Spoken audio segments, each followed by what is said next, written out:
घड़े की अंतिम बूंद कैसे पाप का फल टपक पड़ा। बुद्ध के उपदेशों से जन्मी एक प्रेरणादायक बौद्ध कथा। यह कथा वर्षों पहले की है, जब भगवान बुद्ध गांव-गांव जाकर भ्रमण किया करते थे।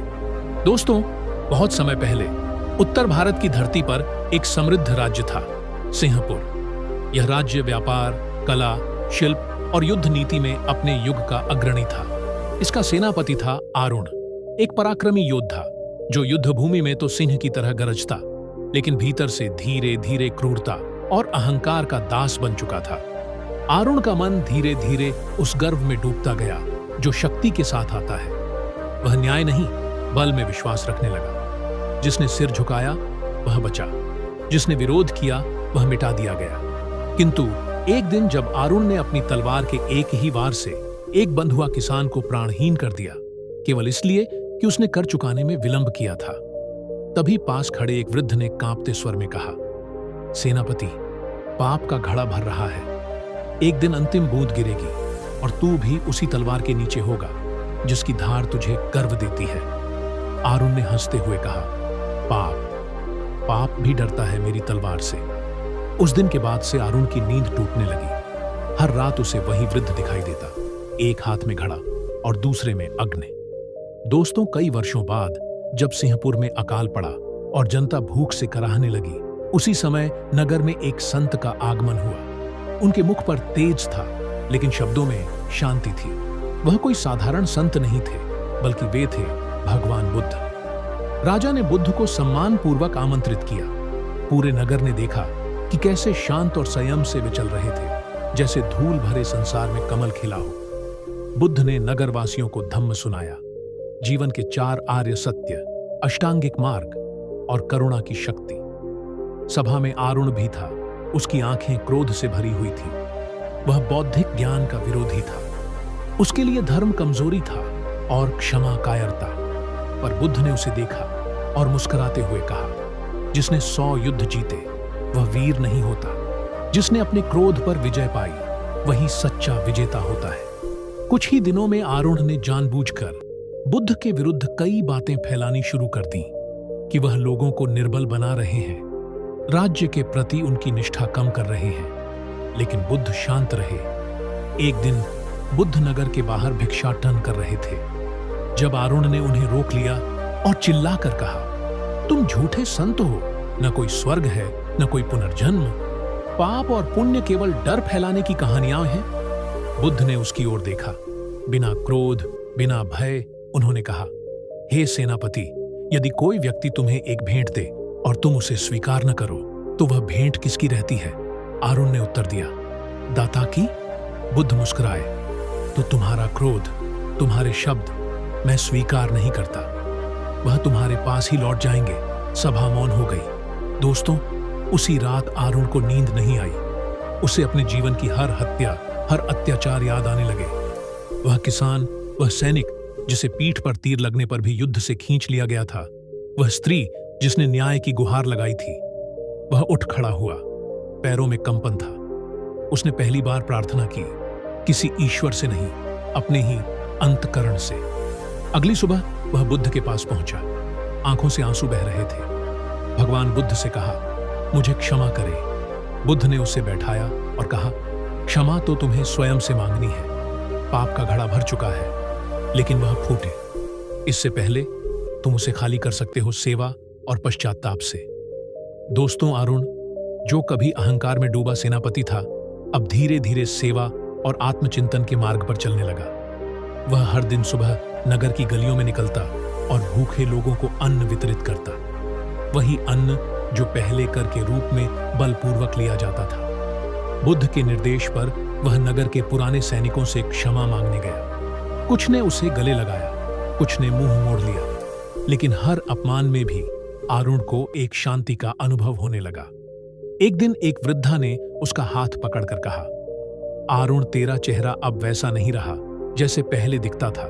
अब उसमें हिंसा नहीं, आंसू हैं। आरुण ने सिर झुका लिया। बुद्ध ने उससे कहा, धर्म का मार्ग कांटों से भरा होता है, लेकिन हर कांटे पर करुणा की चादर बिछती है। कुछ महीनों बाद आरुण ने बुद्ध से बौद्ध संघ में शामिल होने की विनती की। बुद्ध ने उससे पूछा, क्या तुम अपना नाम, अपनी पहचान और अपने सभी पूर्व अभिमान त्यागने को तैयार हो? आरुण ने कहा, मैं कुछ भी नहीं हूं, केवल एक तपी हुई आत्मा हूं जो प्रकाश की ओर बढ़ना चाहती है। उसी दिन उसने केश मुंडन कराया और भिक्षु वस्त्र धारण किए। अब वह केवल आर्य भिक्षु अरुण था। संघ के भीतर उसका जीवन कठिन था, न केवल शारीरिक रूप से बल्कि मानसिक रूप से भी।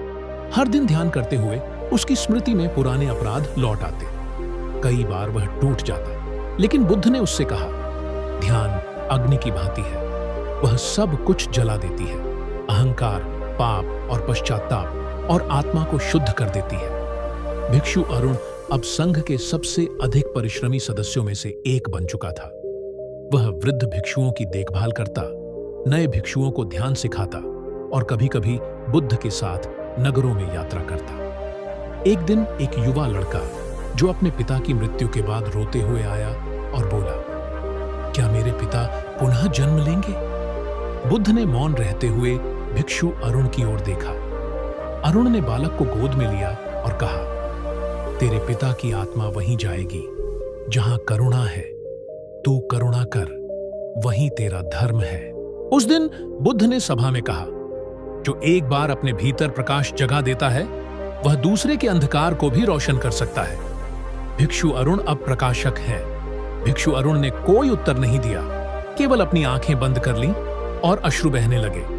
दोस्तों, अरुण के बौद्ध संघ में 5 वर्ष बीत चुके थे। भिक्षु अरुण अब पूरे नगर में शांति के वाहक के रूप में प्रसिद्ध था। लेकिन जीवन केवल सेवा की यात्रा नहीं है, कभी कभी अतीत की परछाइयां लौट आती हैं। एक दिन नगर में एक नई सेना का सेनापति आया, समंत नामक एक युवा, उग्र और अहंकारी व्यक्ति।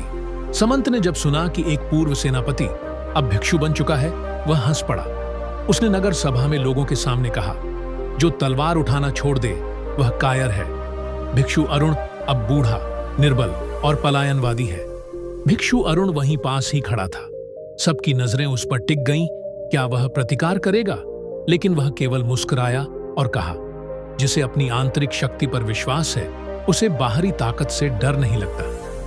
बुद्ध ने उसे देखा और एक बार फिर कहा, क्रोध का उत्तर मौन है। यदि कोई तुम्हें जला दे तो जलकर भी राख बनने से इनकार करो, केवल सुगंध बनो।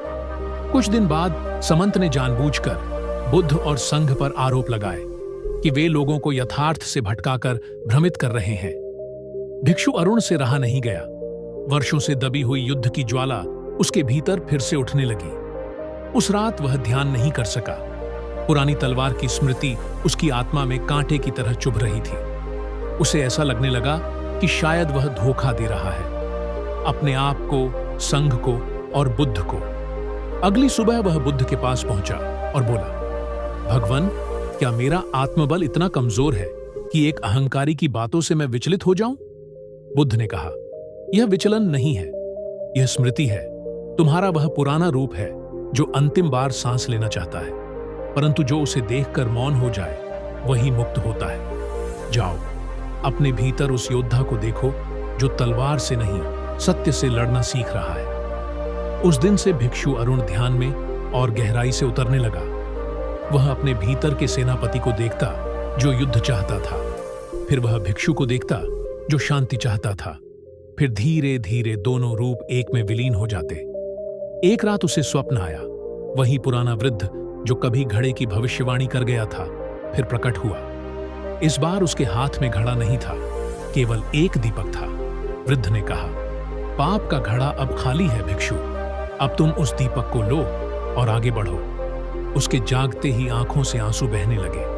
बुद्ध के पास जाकर वह बोला, भगवान, अब मुझे मृत्यु का भय नहीं है क्योंकि मैंने जीवन को देख लिया है। कई वर्षों बाद जब भिक्षु अरुण असीम वृद्धावस्था में पहुंच गया, वह गंभीर रूप से बीमार पड़ा।